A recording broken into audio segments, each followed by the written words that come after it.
Welcome class 11.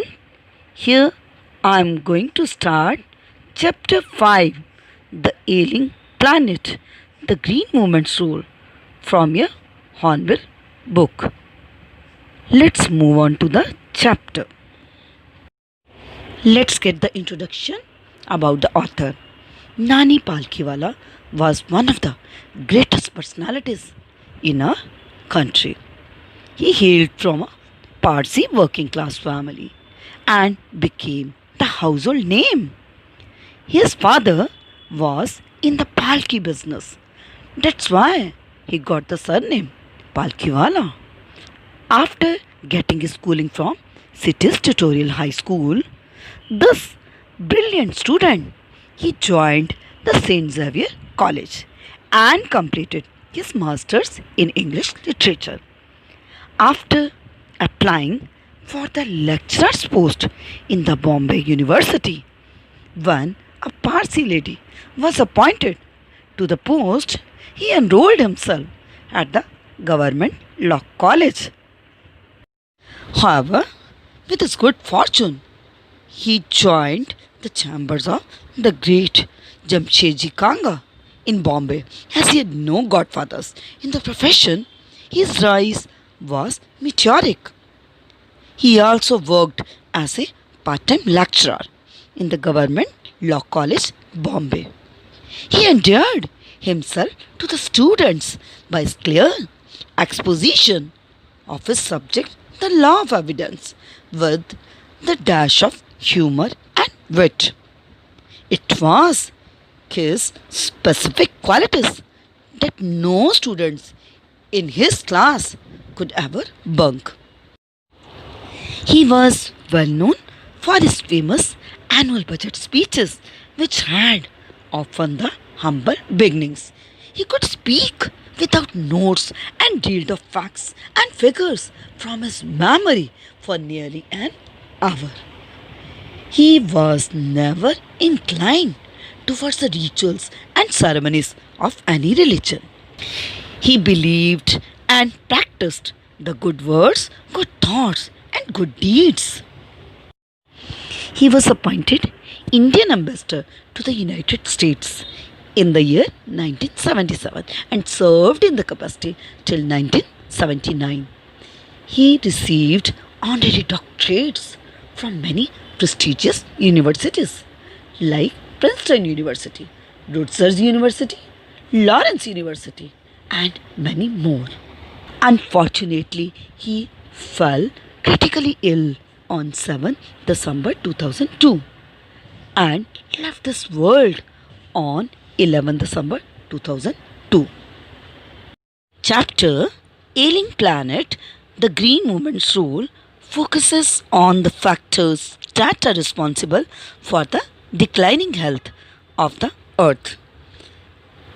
The chapter was originally an article written by Nani Palkhiwala that had published in the newspaper The Indian Express dated November 23rd, 1994. This newspaper article is a sad commentary on the gradual deterioration of the Earth's environment. Our planet is no longer a pleasant place to live in. Fisheries, forests, grasslands, and croplands need to be preserved and protected now. Articles suggest that we have to try to control the rise in the population and stop the perpetuation of the poverty. The Green Movement started in the year 1972, helped the environmentalists to raise awareness about the declining health of the earth. And since then, there has been no looking back, as the movement has been successfully educating and awareing the people about the conservation of the environment. So, this movement is the only hope for the survival of our earth planet as well as that of the human race. Let's start the chapter The Ailing Planet, The Green Movement's Role. The following article was written by Nani Palkhiwala and published in the Indian Express on 24th November 1994. The issues that he raised regarding the declining health of the earth continue to have relevance. As I have already informed you, this chapter was originally an article written by Nani Palkhiwala and this was published in the newspaper The Indian Express. The chapter focuses on the factors that are responsible for the declining health of the earth. See the first paragraph. One cannot recall any moment in world history which has gripped the imagination of the entire human race so completely and so rapidly as the Green Movement, which started nearly 25 years ago. Here in this chapter, the writer is applauding the role of the Green Movement in the earth conservation. He said this movement started in the year 1972. This has turned to be one of the most important movements that has captivated the imagination of the entire human race so rapidly. In 1972, the world's first nationwide Green Party was founded in New Zealand. Since then, the movement has not looked back. The writer has explained the Green Movement, which was started nearly 25 years ago from 1994, spread so quickly in the world history. And this world's first nationwide Green Party, it was founded in New Zealand in 1972. After its formation, it has never looked behind and always its work is in progress for saving the earth. We have shifted, one hopes irrevocably, from the mechanistic view to a holistic and ecological view of the world. Irrevocably means a way that cannot be changed or reversed. Holistic and ecological view, that means a view for the preservation of the environment.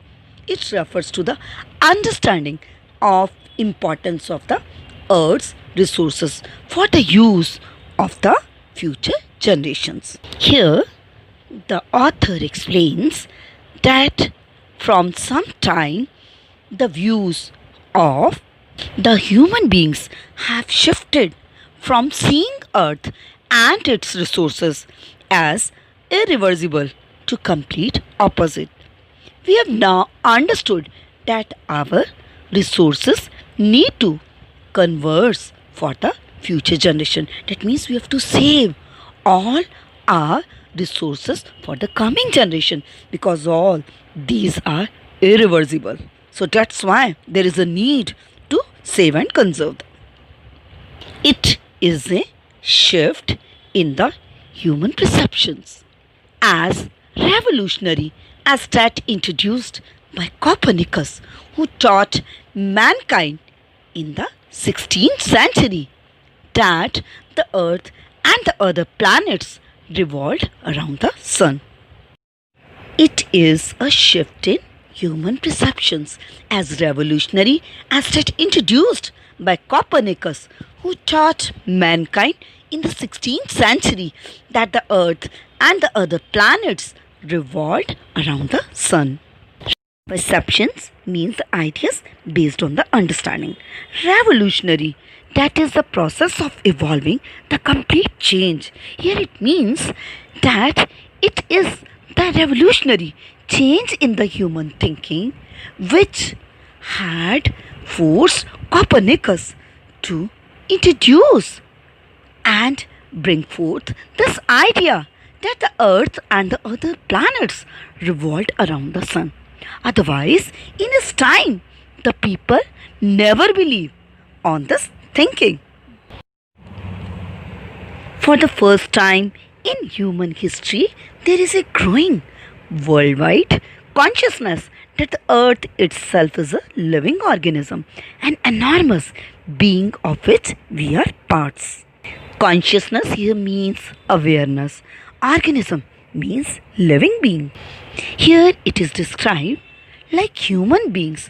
Earth itself is a living organism of which we human beings are the integral part. It has its own metabolic needs and vital processes which need to be respected and preserved. Metabolic needs are the needs of a living organism that enables them to have a chemical process that causes food to be used for the growth and energy.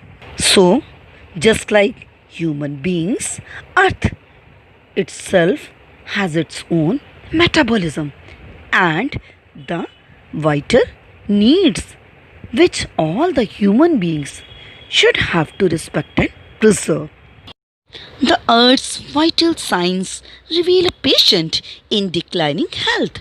We have begun to realize our ethical obligations to be good stewards of the planet and responsible trustees of the legacy of the future generations.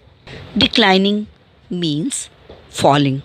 Ethical obligations means the duties which someone is required to do, as these are based on the righteous standards of rules and the principles. Stewards, that means a caretaker. Trustees means trusted people. It is explained here that the signs pertaining to the earth's life show now the patient is in the declining health. We human beings are now realizing our duty to be the good managers and the trustees of this planet. And we have now understood our obligation to conserve the environment so that we can pass this legacy of the earth to the future generations. The concept of sustainable development was popularized in 1987 by the World Commission on Environment and Development. Sustainable development in general means the development that can be continued for a long time.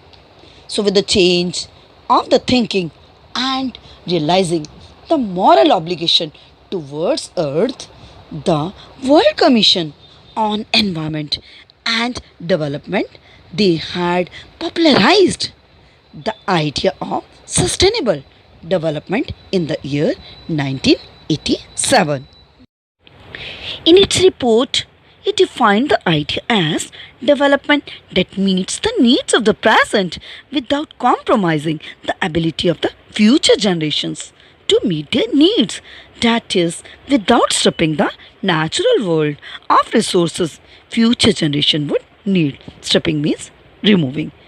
Here it is explained that the World Commission on Environment and Development, it has defined the term sustainable development in its report as a type of development that would meet the needs of the present generations without wasting or affecting the natural resources, so that the future generations can also avail and enjoy these resources in their time.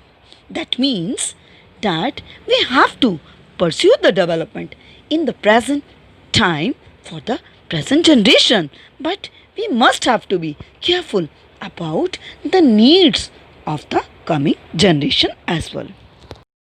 In the zoo at Lusaka, Zambia, there is a cage where the notice reads, "The world's most dangerous animal." Inside the cage, there is no animal but a mirror where you see yourself. Here it is explained that man has been considered as the most dangerous being on the planet Earth. That's why in the zoo at Lusaka, Zambia, there is chapter Cage, where the notice reads the world's most dangerous animal. But inside the cage, there is no animal but a mirror in which we can see our own reflection that depicts the fact that humans are the world's most dangerous animal. Thanks to the efforts of number of agencies in different countries, a new awareness has now dawned upon the most dangerous animal in the world. He has realized the wisdom of shifting from a system based on domination to one based on partnership. Dawn means begin, dominations means control or influence. Due to the initiatives and the efforts of numerous agencies belonging to the different nations, human beings are now considered to be the most dangerous animal. Ultimately, man has learned to live in harmony with other living species. His existence is now shifting from the system of domination to the feeling of partnership. Scientists have catalogued about 1.4 million living species with which mankind shares the earth. Catalog means listed. Here it is explained that according to the classification of scientists, humans share the earth with about 1.4 million living species. Estimates vary widely as regards the still uncatalogued living species. Biologists reckon that about 3 to 100 million other living species still languish unnamed in ignominious darkness. Vary means differ, reckon means think or have an opinion about something. Languish means forced to stay somewhere. Ignominious, that means disgraceful or humiliating. This calculation may differ if we would include the living species which are not catalogued yet. According to the biologist, there are still 3 to 100 million other living species which are not yet detected and not classified due to the less scientific advancement, and so they are staying unnamed in the humiliating darkness and ignorance. Means to know about 100 million other living species, our modern science needs more advancement and progress than we would be able to detect them all. One of the early international commissions which dealt inter alia with the question of ecology and environment was the Brandt Commission, which had a distinguished Indian as one of its members, Mr. L.K. Jha. Inter alia, that means among other things. Ecology, that is the relation of plants and living creatures to each other and to their environment. Distinguished means famous or remarkable. Here, this commission had included Mr. L.K. Jha as one of the commission members, who was the famous, distinguished Indian citizen. The first Brandt report raised the question, are we to leave our successors a scorched planet of advancing deserts, impoverished landscapes and ailing environment? Scorched means dried up or parched by heat. Advancing means progressing. Impoverished means weak. Ailing means sick. In its first report, the Commission has raised the question whether we are going to leave behind a scorched or a burnt planet with the added deserts, poor landscapes, and poor environment for a coming generation. That means we are going to gift a sick environment for a coming generation. Mr. Lester R. Brown, in his thoughtful book, The Global Economic Prospect, points out that the Earth's principal biological systems are four: fisheries, forests, grasslands, and croplands, and they form the foundation of the global economic system. Foundation means basis. Here it is explained that according to the thoughtful book of Mr. Lester R. Brown, The Global Economic Prospect, there are four principal biological systems on which the global economic system of the world is based upon. So these are fisheries, forest, grassland and croplands. I hope you have well understood the explanation. Thank you for watching the video.